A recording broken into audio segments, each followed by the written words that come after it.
선포되는 하나님 말씀은 누가복음 23장 1절에서 7절까지 말씀드리겠습니다.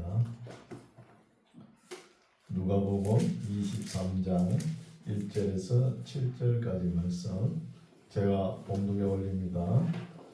무리가 다 일어나 예수를 빌라도에게 끌고 와서 고소하여 가로되 우리가 이 사람을 보매 우리 백성을 미혹하고 가이사에게 세 바치는 것을 금하며 자칭 왕 그리스도라 하더이다 하니 빌라도가 예수께 물어가로되 내가 유대인의 왕이냐 대답하여 가라사대 내 말이 옳도다. 빌라도가 대제사장들과 무리에게 이르되 내가 보니 이 사람에게 죄가 없도다 하니 무리가 더욱 굳세게 말하되 저가 온 유대에서 가르치고 갈릴리에서부터 시작하여 여기까지 와서 백성을 소동케 하나이다. 빌라도가 듣고 묻되 저가 갈릴리 사람이냐 하여 헤롯의 관할에 속한 줄 알고 헤롯에게 보내니 때에 헤롯이 예루살렘에 있더라. 아멘. 반갑습니다. 네. 오늘도 하나님께서 우리를 사랑하십니다. 네. 사랑하시기 때문에 불러주신 줄 믿습니다. 네, 오늘 말씀은 누가복음 말씀이 이제 다 되어가죠. 네. 누가복음에는 많은 내용의 하나님의 말씀이 담겨져 있습니다. 또 다른 복음서에 비해서 길죠. 네. 긴 만큼 은혜스러운 말씀들이 많이 있습니다. 그래서 오늘 설교 제목이 죄를 짊어진 메시아라는 제목으로 은혜 받고자 합니다. 23장 1절 무리가 다 일어나 예수를 빌라도에게 끌고 와서 이제 예수님을 빌라도에게 끌고 가면서 이제 억울하게 재판을 하려고 그런 거예요. 억울한 재판을 시작하지요. 2절 고소하여 가로되 우리가 이 사람을 보매 우리 백성을 미혹하고 가이사에게 세 바치는 것을 금하며 자칭 왕 그리스도라 하더이다 하는 거예요. 지금 고소 조건이 뭐예요? 백성을 미혹하고 가이사에게 세 바치는 것을 금하고 또 자칭 유대인이라 하는 거예요. 이 세 가지 가지고 고소를 하는 거예요. 3절 빌라도가 예수께 물어 가로되 신문하죠. 이제 빌라도가 가로되 너가 유대인의 왕이냐 대답하여 가라사대 내 말이 옳도다. 우리 예수님은 내가 유대인의 왕이냐 이 말씀을 양보 안 하죠. 절대 양보 안 합니다. 다른 복음서에 보면은 네가 말하는 것이 말한 대로 그대로다 이렇게 또 번역하죠. 이 말씀이 4절 빌라도가 대제사장들과 무리에게 이르되 내가 보니 이 사람에게 죄가 없도다 하는 거예요. 빌라도가 볼 때에는 예수님의 죄를 찾아보려고 해도 찾아볼 수가 없는 거예요. 23장 안에 예수님은 죄가 없다 이런 말이 세 번이나 나옵니다. 빌라도가 볼 때 5절 무리가 더욱 굳세게 말하되 저가 온 유대에서 가르치고 가르치는 것은 잘못된 거 아니잖아요. 누구나 가르칠 수 있잖아요. 갈릴리에서부터 시작하여 여기까지 와서 백성을 소동케 하나이다. 우리 예수님께서 백성을 선동하고 소동한 일이 없잖아요. 그런 적 없거든요. 근데 다만 예루살렘 입성할 때 어린아이부터 다 모든 무리들이 호산나 다윗의 자손이여 하면서 이렇게 예수님을 반겨하지 않습니까? 이거는 소동한 것도 아니잖아요. 그렇죠? 그래서 이 빌라도가 어떤 소리를 들었냐면 갈릴리에서 왔다 이 소리를 들은 거예요. 예수님께서 갈릴리에서 왔다 그러니까 6절 빌라도가 듣고 묻되 저가 갈릴리 사람이냐 하여 헤롯의 관할에 속한 줄 알고 헤롯에게 보내니 때에 헤롯이 예루살렘에 있더라는 거예요. 지금 보면은 예수님을 유대인들이 빌라도에게 넘기고 또 빌라도는 예수님께서 갈릴리에서 왔다 그러니까 갈릴리? 그러면은 헤롯이 관할하는 지역이다 이렇게 생각해가지고 또 헤롯에게 넘겨주는 거예요. 예수님이 뜨거운 감자가 되었어요. 감자. 그럼 폭탄 돌리게 하듯이 이렇게 막 돌리는 거예요. 예수님을. 그렇죠? 그래서 왜 이렇게 하냐면 서로 책임을 회피하기 위해서요. 서로 떠넘기는 것이죠. 서로. 이런 것을 볼 수 있습니다. 8절 헤롯이라 그러면은 자기 선한 양심과 권력에 갈등을 느끼는 사람이에요. 예수님을 보고 때로는 두렵기도 하고 때로는 또 호기심이 많은 거예요.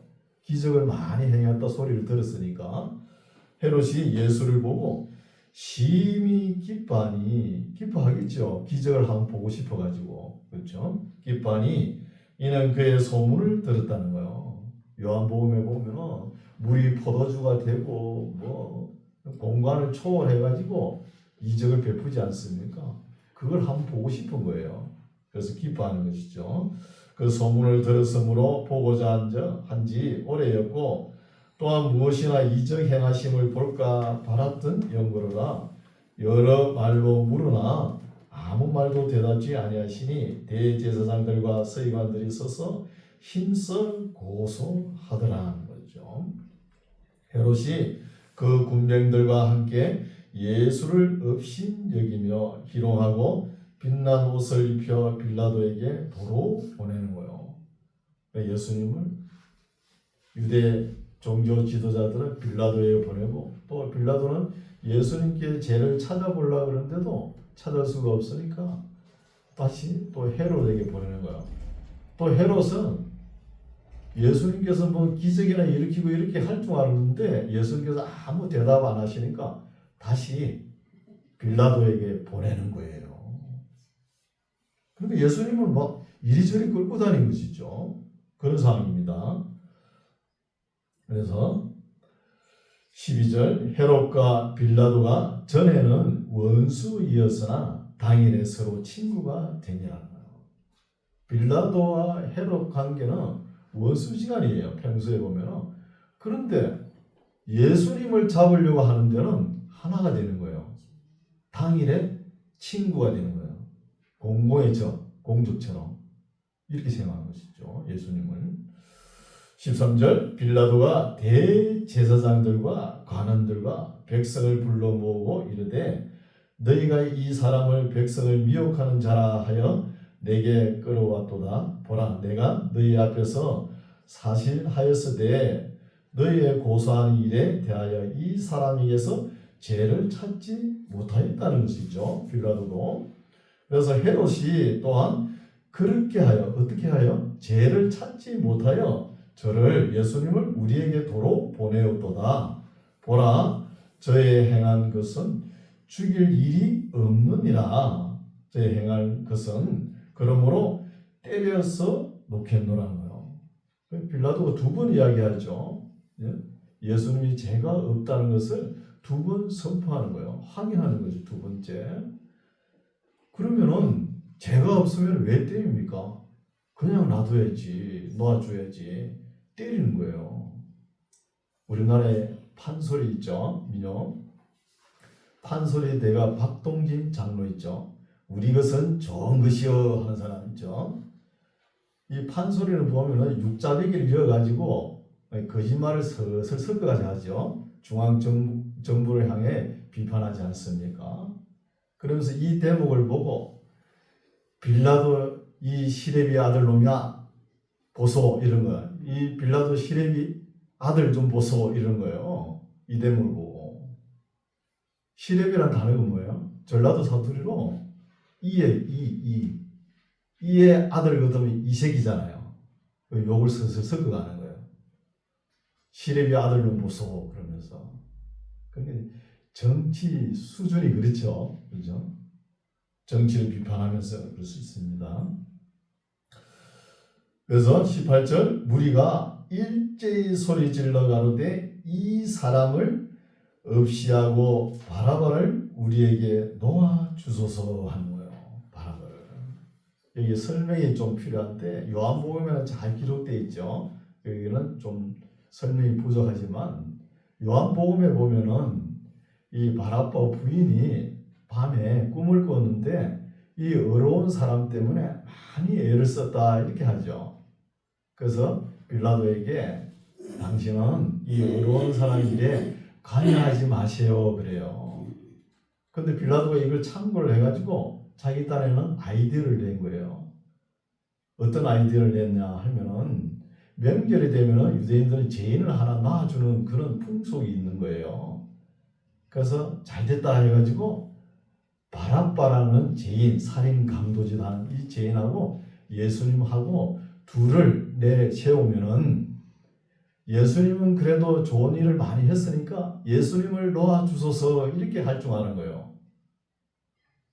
빌라도는. 근데 그렇게 안 됐잖아요. 근데 이 바랍바 이름도 바랍바라는 것은 아버지의 아들이거든요. 뜻이 바랍바 예수예요. 우리 예수님 이름 뭐예요? 예수 바랍바잖아요. 같은 이름이에요.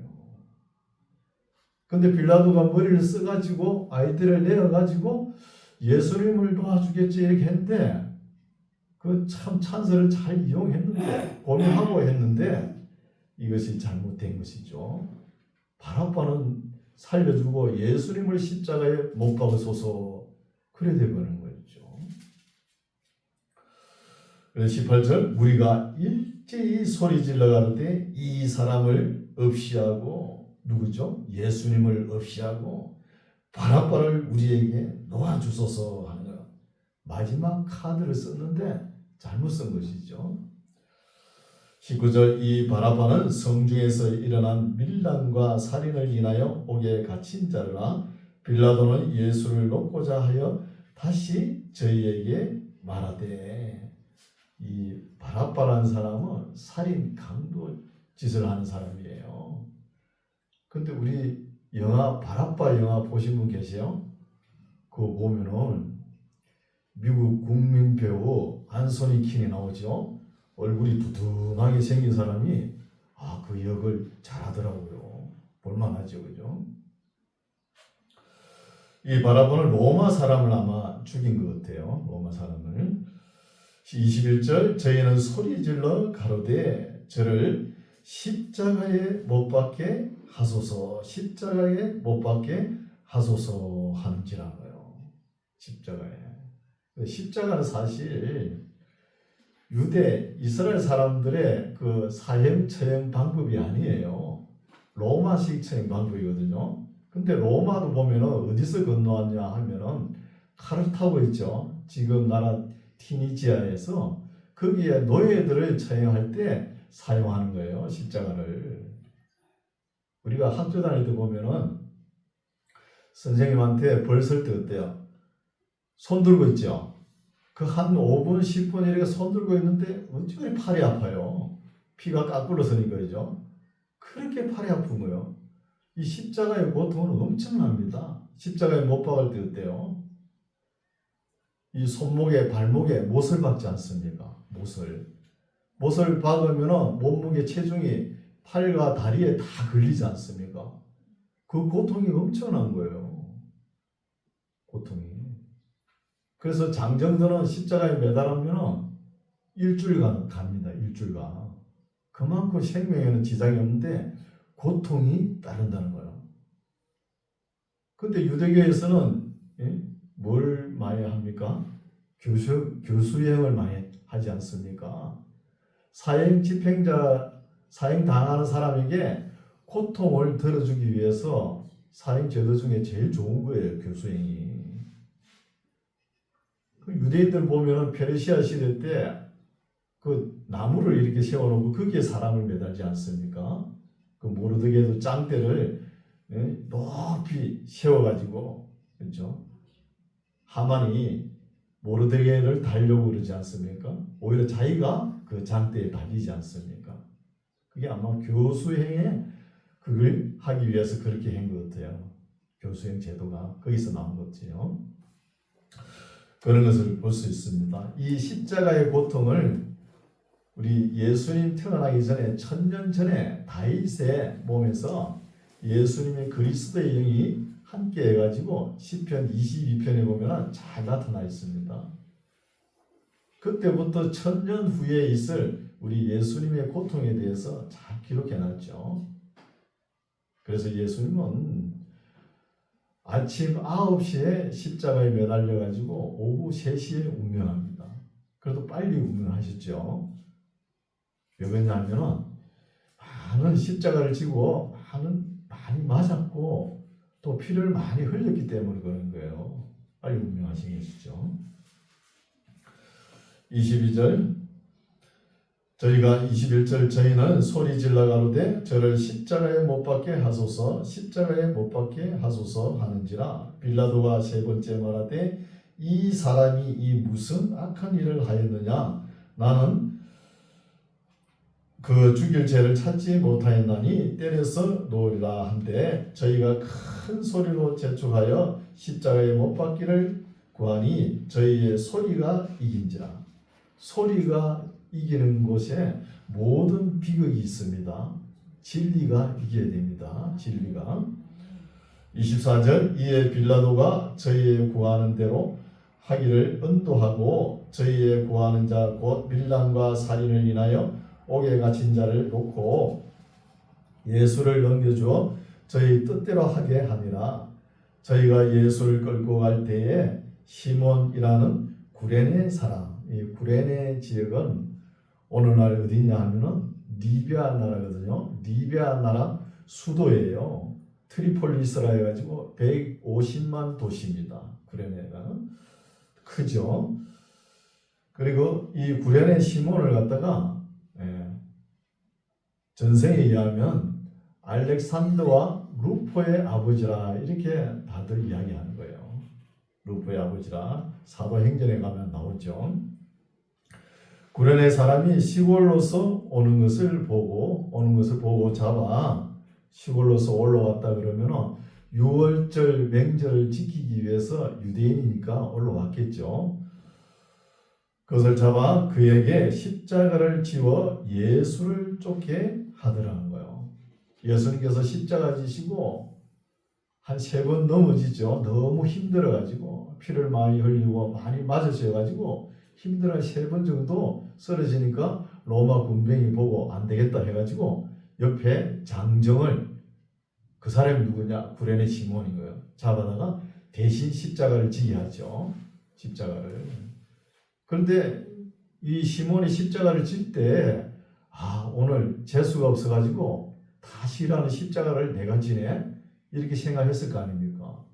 근데 나중에 좀 지나고 보니까 내가 진 십자가가 우리를 구원하기 위해서 오신 구세주 메시아가 지고 갈 십자가였다 그러면은 내가 그때 참 달개질 걸, 꺼리낌 없이 질 걸 이런 생각을 가졌겠죠. 그죠? 우리가 하나님의 일을 할 때 때로는 억지로 할 일이 있습니다. 억지로. 우리 하나님께서는 너무나 인격적이고 신사적인 분이라서 억지로 일을 안 시키죠. 억지로 시키는 거 하나님께서 기뻐하지 않거든요. 그러나 하나님의 일을 하다 보면은 어렵고 힘들고 내가 하기 싫더라도 하면은 이 일도 주님을 위한 일이라는 것을 우리가 알 수 있는 것이죠. 27절 또 백성과 및 그를 위하여 가슴을 치며 슬피 우는 여자의 큰 무리가 따라오는지라. 이런 여자들은 그 종교 지도자들, 사두개인, 바리새인, 서기관, 율법학자, 장로들의 선동에 넘어가지 않는 사람이겠죠. 예수님을 순수하게 따르며 또 예수님의 은혜를 받은 사람들입니다. 예수께서 돌이켜 그들을 향하여 가라사대 예루살렘의 딸들아 나를 위하여 울지 말고 너희와 너희 자녀를 위하여 울라. 보라 날이 이르면 사람이 말하기를 수태 못한 이와 해산하지 못한 배와 먹이지 못하는 젖이 복이 있다 하리라. 이 말씀을 우리가 읽어왔죠. 21장 23절에 보면은 이런 말씀도 있잖아요. AD 70년 되면 많은 어려움이 다가오잖아요. 이스라엘 나라가 멸망하니까 피할 수 없잖아요. 그러니까 이런 어려운 일이 다가온다는 것을 예수님께서 미리 말씀하시는 거예요. 이 말씀은 지나간 역사죠. 지나간 역사입니다. 미리 고통을 내다보시고 하셨던 말씀입니다. 30절 그때에 사람이 산들을 대하여 우리 위에 무너지라 하며 작은 산들을 대하여 우리를 덮으라 하리라 하네요. 이건 관용구지요. 이스라엘 사람들 어려우면 이런 말을 많이 하죠. 또 계시록 6장에 가면 하늘에 별이 떨어지지 않습니까? 그런 현상처럼 이렇게 어려움이 있을 때 산이 나를 덮어가지고 죽었으면 좋겠다. 이렇게 이야기하는 거예요. 그렇죠? 경구지 경구. 31절 푸른 나무는 누구죠? 어렵고 정직하고 죄 없는 예수님이잖아요. 예수님인데 푸른 나무에도 이같이 하거든 마른 나무에는 어떻게 되리요 하시는 거예요. 마른 나무는 죄가 있는 사람들입니다. 죄 없고 어려운 우리 예수님 또 푸른 나무에도 이같이 하거든 죄 있는 자 나무에는 오죽하겠느냐 이 말이죠. 오죽하겠느냐. 32절 또 다른 두 행악자도 사형을 받게 되어 예수와 함께 끌려가니라. 해골이라 하는 곳에 이르러. 해골은 히브리어로 보면은 골고다죠. 또 신약에 와서 헬라어로 보면은 갈보리지 않습니까? 실제 원어를 보면은 크라니온 단어죠. 근데 예수님의 무덤은 없죠. 부활하시기 때문에 예수님 처음에 십자가 달린 장소가 어디냐? 이것도 문제가 안 풀리는 것이죠. 골고다냐? 갈보리냐? 이것도 논쟁이 되죠. 예. 해골이라 하는 곳에 이르러 거기서 예수를 십자가에 못 박고 두 행악자도 그렇게 하니 하나는 우편에 하나는 좌편에 있더라. 좌우편 강도들을 이야기하죠. 34절 이에 예수께서 가라사대 아버지여 저희를 사하여 주옵소서 자기의 하는 것을 알지 못합니다. 가상칠언이라고 그러죠. 십자가상에서 7마디 한마디가 먼저 나오죠. 이 말씀은 누구도 모릅니다. 지금도 다 모르죠. 그 종교 지도자들 사두개인 바리새인 장로들 서기관 율법학자들 다 몰라요. 예수님에 대해서. 모르는데 왜 십자가에 박느냐. 아마 예수님을 보고 신성모독죄가 아닌가 이 정도밖에 몰라요. 그렇죠? 그리고 또 빌라도는 어떻게 합니까? 자꾸 군중들의 밀란이 일어나니까 죄수 둘을 내놓고 한 사람만 죽이면 되겠지 이렇게 한 거예요. 그런데 죽인 한 사람이 구세주 메시아를 죽였다는 것이죠. 우리 예수님을 죽인 거잖아요. 그래서 다 모르는 거예요. 그렇죠? 보면은 그래서 정치라는 것은 사람 죽어나가는 거 신경 안 씁니다. 아무 신경도 안 써요. 정치는. 그리고 그 이슬람교가 메카에 매년 300만 명이 한 번 집회를 하면은 300만 명이 몰려듭니다. 그 집회를 하면서 거기에 깔려 죽는 사람들이 150명, 300명이 깔려 죽어요. 그래도 하지 않습니까? 우리나라 어때 역사를 보면은 월남 전에 참전 용사가 5,000명이 죽었습니다. 죽고 난 후에 그 고엽제 팔, 다리에 없는 사람 얼마나 많습니까? 그때 폭풍지뢰라고 있었어요. 이 폭풍지뢰는 사람의 생명은 괜찮아요. 근데 팔, 다리가 다 날아가 버리는 거예요. 다 날아가죠. 그래서 국제법으로 지금은 폭풍지뢰를 만들지 못하게 해놨어요. 아주 고약한 것이죠. 이거 생명은 살아있는데 전우들이 그 생명을 구하느냐고 자기 역할을 못해요. 전쟁에 나가서. 그것 때문에 어려움을 많이 겪었지 않습니까? 이런 역사를 우리가 볼 수 있죠. 그래서 못함이니라 하시더라 저희가 그의 옷을 나눠 제비 뽑을세. 이 시편 22편에 나와 있죠. 예수님을 못 박은 강도들이 또 예수님이 입은 옷을 탐을 내가지고 그것을 제비뽑고 있죠. 35절 백성은 서서 구경하며 관원들도 비웃어 가로되 저가 남을 구원하였으니 만일 하나님의 택하신 자 그리스도여든 자기도 구원할지이다 하고 군병들도 희롱하면서 나와 신 포도주를 주며 가로되 너가 만일 유대인의 왕이거든 너가 너를 구원하라 하더라. 그의 위에 이는 유대인의 왕이라 쓴 패가 있더라. 예수님의 제목이 유대인의 왕이에요. 제가 39절 달린 행악자 중 하나는 비방하여 가로되 너가 그리스도가 아니냐 너와 우리를 구원하라 하되 좌편 강도겠죠.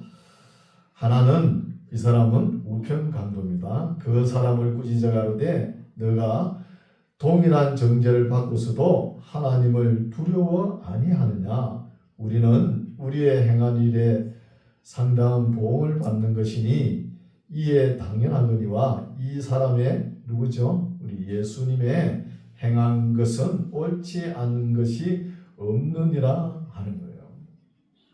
강도도 여러 가지죠. 어떤 사람은 십자가에 매달아 놨는데도 안 죽으려고 바락바락 하는 사람이 있고 그 우편 강도로 보십시오. 예수님이 하신 일은 옳지 않는 일이 없다고 인정하지 않습니까? 인정하면서 믿음이 어떻게 생겼는지 믿음으로 기도합니다. 43절 보십시오. 42절 가로되 예수여 당신의 나라에 임하실 때 나를 생각하소서 하는 거예요. 당신의 나라, 하나님의 나라를 어떻게 듣고 이런 믿음을 가졌는지 그게 가면 자기도 생각해 달라고 기도하는 것이죠. 이 사람은 절대절명의 운명의 길에 섰는데 자기가 잘 선택하고 결정한 것입니다. 선택하고 우리가 전도할 때 때를 얻든지 못 얻든지 듣든지 말든지 전도하지 않습니까? 그게 필요한 거예요. 세상 사람들은 조석간에 변합니다. 변해요. 우리 믿는 사람들은 진리를 가지고 있기 때문에 변하지 않지만 변하는 거예요. 임사호천이라고 죽음에 임각해가지고 하늘을 찾는 거예요. 그런 사람도 있지 않습니까? 나를 생각하소서 하니 예수께서 이르시되 내가 진실로 너희에게 이르노니 오늘 너가 나와 함께 낙원에 있으리라 하시는 참 극적인 이야기죠. 절대절명의 운명의 길에 서 있는데 결정을 잘 내린 한편 우편 강도였죠. 이런 걸 볼 수 있죠. 우리가 이 땅에서는 영원히 살지 못합니다. 여러분도 죽고 저도 죽습니다. 언젠가는 그 시간 차이일 뿐이에요. 언젠가는 가잖아요. 그죠? 우리가 이 땅에 살면서 뭐 밥을 갖다가 4끼나 먹어요. 많이 못 먹잖아요. 또 옷을 막 잔뜩 입을 수 있어요. 이 더운 날씨에 옷 많이 입으면 덥기만 하지. 또 명예 그 얼마나 갑니까? 건세 건불 10년 많이 못 가요. 돈 있죠. 돈 솔로몬만큼 가져본 사람 나오라 그래요. 그 많이 가져봤잖아요. 솔로몬이 많이 가지고 있으니까 먹을 사람도 많다는 거예요. 솔로몬이 고백하지 않습니까? 그래서 이 땅에서 참 행복은 가족들과 화목하는 것이죠. 화목하면서 우리에게 주시는 일왕양식 즐겁게 나눠 먹는 것, 이게 최고의 행복이라고 고백하지 않습니까? 그 유명한 솔로몬이. 그렇죠? 이게 행복입니다. 그래서 우리 자녀들 낳아가지고 어릴 때부터 한글 알고 난 후에는 뭐 학원으로 막 보냈죠. 그 애들 놀지 못하게 그래 보내지 마세요. 그래 보내가지고 인류 기업에 몇 명 들어갑니까? 100명 중에 하나? 1000명 중에 하나 들어가기 힘들죠. 그렇죠? 그리고 들어갔다 해서 출세했다 그러죠. 출세하면 뭐합니까? 다 다 줄줄이 엮여가지고 감옥에 들어가는데 그렇잖아요. 그래서 우리가 이 땅에 살면서 하나님의 말씀을 듣고 순종하고 나 혼자만 갈 것이 아니라 여러 사람과 함께 같이 가야 되잖아요. 그렇죠? 그래서 때를 얻든지 못 얻든지 듣든지 아니 듣든지 복음을 전해야 되는 것이죠. 하나님의 뜻과 나의 선한 양심을 비춰보고 하나님 앞에 내 선한 양심에 부끄러움이 없어야 되잖아요. 떳떳할 수 있느냐 없느냐 이게 우리가 인생을 바르게 살았느냐 살지 못하느냐 판가름하는 것이잖아요. 어떤 전도자가 퇴근길인데 전도를 하는 거예요. 날이 어두워져 가면은 집으로 돌아가는 가듯이 우리의 인생길이 어두워지면 돌아가야 할 길이 있어야 되지 않겠습니까? 하고 복음을 전가하는 거예요. 이 소리를 듣는 사람이 굉장히 기분 나빠했는가 봐요. 별소리 다 한다 그러면서 그 말이 씨가 된 거예요. 가슴에 탁 받쳐가지고 하루하루 살아가면서 계속 이 말이 생각이 나는 거예요. 그래가지고 교회 나오는 거예요. 아니 인생이 저물어 가면은 가야 할 곳이 있어야 되잖아요. 우리 매일 일상생활에 아침이 되면 일하고 저녁에 집에 돌아가잖아요. 갈 곳이 있는 것처럼 그 가슴에 확 와닿는 거예요. 또 어린아이 전도자인데 젊은 전도자죠. 할아버지 이 길로 똑바로 가면 지옥 갑니다. 그러면 그럼 할아버지 보고 아 지옥 가면 안 되지 그러면 그럼 교회 나오는 거예요. 교회. 전도지를 잘 만드는 사람이 최고의 신학자입니다. 전도지 잘 만든 사람입니다. 그리고 사도 바울 보십시오. 간단하잖아요. 전도가. 그렇죠? 사람이 손으로 만든 것은 신이 아니다. 이러니까 아담이 신전이 흔들흔들거리지 않습니까? 그렇잖아요. 또 우리나라에서는 한 분 있죠. 최건능 목사님이라고 예수 천당 불신지요. 이 사람 있잖아요. 여름 날씨인데 할아버지들이 왜 정자나무 밑에서 장기를 두잖아요. 장기를 두는데 어떤 할아버지 외통수가 딱 걸린 거예요. 이걸 어떻게 보냐 해가지고 머리를 뒷밀고 고민하겠는데 최건능 목사님이 머리를 확 들밀어가지고 예수 천당 불신지요 이러니까 저놈 잡아라 그러면서 나온 거예요. 목사님 잡아라 그러면 나오는데 그 사이에 그 정자나무가 썩었던가 봐요. 확 부러지면서 장기판을 박살내는 거예요. 박살내니까 그 자리에 교회가 들어서는 거예요. 오늘날 예수 천당 불신지요 그렇게 전파하지 마세요. 품위가 없어 보여요. 그거는 최건능 목사님 낸 특허입니다. 특허. 아무나 따르면 못하죠. 그때는 그게 또 전도가 된 거예요. 그렇죠? 이런 것은 우리가 볼 수 있습니다. 예수께서 이르시되 내가 진실로 내게 이르노니 오늘 내가 나와 함께 낙원에 있으리라 하시니라. 44절 때가 제60점 12시죠. 60점 되어 해가 빛을 잃고 온 땅에 어둠이 임하여 제9시까지 계속하며 제9시는 오후 3시죠. 성소의 휘장이 한가운데에 찢어지더라. 한가운데가 찢어지더라. 성소와 지성소와 나눠져 있는 휘장이 확 찢어지니까 지성소가 오픈이 되는 것이죠. 예수께서 큰 소리로 불러 가라사대 아버지여 내 영혼을 아버지 손에 부탁하나이다 하고 이 말씀을 하신 후 운명하시다. 이 말씀도 가상칠언의 말씀 중에 들어갔죠. 다 이루었다. 보소서 아들입니다. 내 어머니다. 내가 목마르다. 엘리엘리 라마 사박다니 나의 하나님 나의 하나님 어찌 나를 버리시나이까. 이 말씀이 다 십자가상에서 예수님께서 하신 말씀이잖아요. 그래서 7마디 해가지고 가상칠언 이렇게 이야기합니다.